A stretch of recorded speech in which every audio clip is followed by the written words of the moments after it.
هاي حلوين، عاملين ايه؟ يا رب تكونوا بكل خير. مبدئيا كده لو اول مره تشوفوني، ازيكم عاملين ايه؟ انا اسمي رضوى احمد، بعمل فيديوز على اليوتيوب. ولو اول مره تشوفوا الشانل بتاعتي خدوا جوله كده في القناه، ولو عجبكم المحتوى ما تنسوش ان انتوا تعملوا سبسكرايب او اشتراك في القناه. عنوان الفيديو النهارده Why Men Love Beaches، او لماذا يحب الرجال العاهرات. ده مش عنوان من تأليفي او مش موضوع من دماغي، ده كتاب مشهور جدا جدا، في ناس كتير قوي قريته. والكتاب ده كان نازل بنسخة انجليزية، وانا كنت قريتها من اول ما نزل، ومؤخرا نزل بالنسخة العربية وانا لسه بصراحة ما قريتهاش.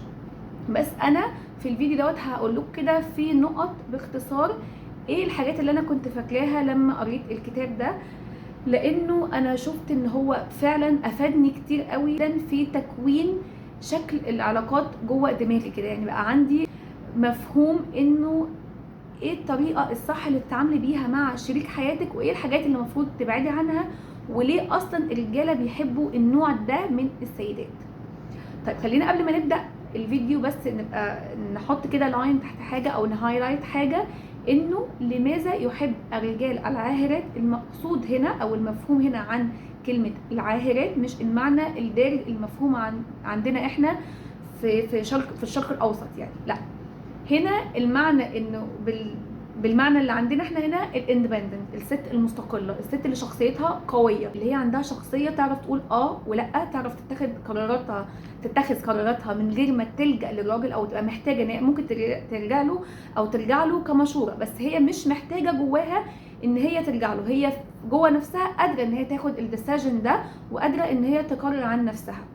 للاسف في معظم مجتمعاتنا احنا هنا في العرب خصوصا عندنا مفهوم غلط قوي عن الست، انه الست لازم تكون شخصيتها ضعيفه وكوتي كوتي وما تعرفش تتكلم وبتتكلم زي الاطفال عشان تبقى كيوت. يعني حتى هتلاقي ستات كتير اول ما تيجي تتدلع بالدلع المستفز بالنسبه لي انا، ده اللي هو انا مش عارف اعمل مثال في ايه، وطريقه الكلام المستفزه دي ما قدرتش استحمل نفسي حتى 3 ثواني وانا بقولها. بس بجد في بنات بتتكلم كده، وفي بنات وستات بتشوف ان ده شكل من انواع الدلع، اللي هي بجد دي حاجه مسخه جدا وميننجلس، يعني ملهاش معنى.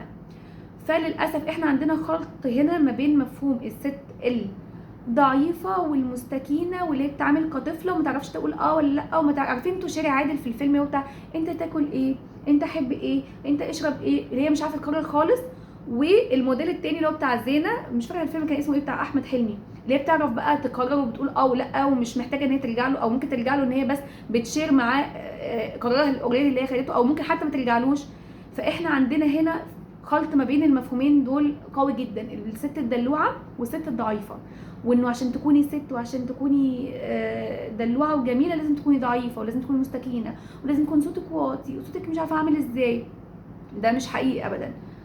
وعلى العكس بقى مع كتير قوي من الستات فاهمين الشخصيه دي بتكون شخصيه منفره جدا جدا للراجل، ان هو على طول حاسس ان انت هنا لازقه له هنا كده اتب فوقيه، مش هتعرفي تتصرفي لوحدك، مش هتعرفي تتعاملي لوحدك. دي مش حاجه يا جماعه الرجاله بيحبوها، بالعكس الراجل بيتشد للست، بيلاقيها الى حد ما عارفه تعمل الموازنه ما بين ان هي محتاجه له عاطفيا ومحتاجه له احساس، بس مش محتاجه له فعليا. هي اوريدي اندبندنت وعارفه تاخد قراراتها وعارفه تستقل بنفسها وعارفه تعمل قرارات في حياتها وديسيجنز كبيره وصغيره من غير ما تلجا له باحتياج، تلجا له ان هم يتشاوروا مع بعض. لازم يعني بصوا هتلاقوني دايما بحب ان انا اقول حاجتين مش العكس بعض، بس الوجهتين من الموضوع عشان ما حدش ياخد الكلام من سايد واحد بس. كلامي هنا يعني مش بقول الست اللي هي مستغنيه عن الراجل، لا، الست اللي هي مش على طول في حاجه ملحه ان هو لازم اكلمه دلوقتي عشان اعرف انا هروح ازاي، عشان اعرف هاكل ولا مش هاكل، اعرف هنام ولا مش هنام. لا، الراجل بيحب يحس جدا بان الست في سبيس كده وليها حياتها وليها شخصيتها المستقله. تاني نقطه بيتكلم فيها الكتاب ده انه خلي دايما ليكي شخصيه فيها سسبنس كده، شخصيه مش متوقعه، ليكي ردود افعال، يعني بلاش يبقى حافظ في كل المواقف. انت يعني انا عارف مثلا ان رضوى في الموقف ده هتنفعل فهتقوم تزعق، هتنفعل فهتعيط، هتنفعل فهتنام، كله هتنفعل، هتتخض فهتعمل مش عارفه ايه، هتتفاجئ فهتعمل، لا، خلي ليكي دايما حته شخصيه غير متوقعه. يعني لو انت دايما متوقع منك انك تكوني الشخصيه اللطيفه الكيوت، وانا على فكره كنت الشخصيه دي في وقت كبير قوي من الاوقات، كنت الشخصيه اللي هو مش بحب ان انا اخسر حد، او مش بحب ان انا، عارفين دايما ان هو ايه، طيب اوكي، مش بحب دايما يبقى ليا اراء صادمه مع الشخص اللي قدامي عشان ما نخسرش بعض. اكتشفت انه لا، ساعات بنحتاج ان احنا يكون لينا اراء صادمه او تصرفات صادمه شويه تخض اللي قدامنا، عشان اللي قدامنا محتاج يشوف شويه الوش التاني مننا. اللي قدامنا دوت حتى لو كان شريك حياتك، هو محتاج يشوف ان انت حتى مع الناس ليكي رياكشنز مختلفه، ليكي ردود افعال مختلفه. خليكي دايما مش متوقعه، مش دايما هو عارف انت هيكون الرياكشن بتاعك ايه، لا معاه ولا مع الناس. طبعا مش على طول ومش طول الوقت، بس في احيان بتحتاجي تكوني غير متوقعه. النقطه التانية وهي مهمه جدا، ان انت دايما تلعبي معاه لعبه شد وارخي، انه يعني لا تسيبي قوي وتشدي ولا تشدي قوي. يعني ايه؟ يعني في حلو قوي ان يكون ليكي رياكشنز وكل حاجه، وانك تكوني غير متوقعه، وان تكوني ليكي رد فعل على مواقف، بس برضو بذكاء. في حاجات كتير قوي معروف، يعني المفروض تبقى عارفه، يبقى جواكي تبقي فاهمه امتى تروحي للماكسيمم، وامتى تقفي لغايه هنا، وامتى ما تاخديش رد فعل خالص وتتجاهلي الموضوع ولا كانك عارفه. الجزء دوت في الست لو انت اتقنتيه وعرفتي امتى تاخدي رياكشن المظبوط في كل موقف، صدقيني الراجل من غير ما يحس اوتوماتيك هيحس ان هو مشدود لك. يعني مش في كل المواقف بتاعتك تبقي على وتيره واحده، يعني لا دايما تزعقي، ولا دايما تبقي بارده ومتنحه، ولا تاخدي اي رد فعل، ولا دايما تبقي في النص اللي هو مش مفهومه. لا، اعرفي امتى تاخدي موقف، وامتى تشدي وامتى ترخي، امتى تعدي وامتى يبقى موجك عالي قوي، وامتى يبقى موج هادي وراسي ورايق كده، والموضوع مش محتاج منك رياكشن او رد فعل قوي. النقطة اللي بعد كده او الحتة اللي بعد كده في الرجالة ليه بيحبوا الست اللي زي ما بنقول الست الاندبندنت، هنسميها بقى اندبندنت عشان مش هنفضل نقول الكلمة التانية كتير، علشان الست دي بتكون مش دايما متاحة. وعلى عكس ما هو بيحب يفهمك، وعلى عكس ما كل الجروبس وكل الامهات وكل الستات الجميله بيفهموا بعض او يقولوا لبعض انه لا، الراجل محتاج انك تبقي موجوده وقت ما يبقى عايز يحكي، وموجوده وقت ما تبقى عايز تعمل، وموجوده، ولا معلش حتى لو تعبانه تعالي على نفسك، ولو بتعملي حاجه في البيت لازم بالليل يرجع يلاقيكي مش عارفه ايه. لا، مش لازم، مش لازم خالص. في وقت من اليوم او وقت من الشهر او وقت من السنه او وقت من الساعه او ايا كان الوقت اللي انت تحدديه، لازم يكون الوقت دوت معروف ان انت خلاص كده مش قادره تشاركي الوقت ده مع حد تاني. حتى لو هو الوقت دوت هو اسمه المي تايم او وقتي، انا الوقت دوت بعمل فيه اي حاجه تخصني، قاعده باصه في السقف ومتنحه.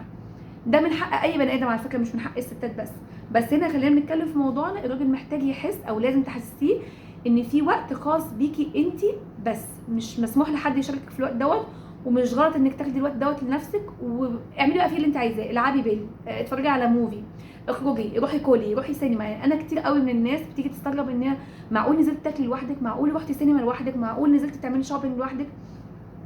يا جماعه انا بستمتع جدا جدا جدا وانا لوحدي، وبعرف استمتع جدا مع نفسي، وبعرف اسلي نفسي. ازاي هتقدري تخلي حد ينجذب لحياتك وانت اصلا حياتك دي مش منجذبه انت ليها شخصيا؟ انا الحمد لله من الناس اللي بتشوف ان حياتي الحمد لله لطيفه جدا، وانا شخصيا مستعده ان انا اقعد جزء كبير من حياتي بشير الحياه دي مع نفسي ومع الناس اللي بحبهم. ومش لازم كل حاجه في حياتنا نبقى بنعملها شيرنج مع حد. لا، خليه يحس ان انت في حاجات بتستمتعي بيها وانت لوحدك خالص، لوحدك من غيره، ولوحدك من غير حتى صحاب، ومن غير اي حد في الدنيا، انت لوحدك. ساعتها هيجيله انديكيشن ان الست دي لا، بتعرف تبقى مبسوطه لوحدها، بتعرف تبسط نفسها من غير ما تبيني ولا تعملي ستريس على الحته دي. يعني بلاش نهايلايت قوي الموضوع. مش لازم انا بقول لكم انا نازله لوحدي ومش عايزه حد يكلمني، لا مش لازم. طبعا كلنا بنعمل كده، بس ده اسمه ان احنا بنبقى مخنوقين، مش ده اللي قصدي عليه. انا قصدي ان احنا عادي، يعني كاجوال كده، انا محتاجه دلوقتي اقعد لوحدي، عايزه انزل لوحدي المره دي، عايزه اسافر لوحدي لو متاح بالنسبه لك، لو ما عندكوش اطفال.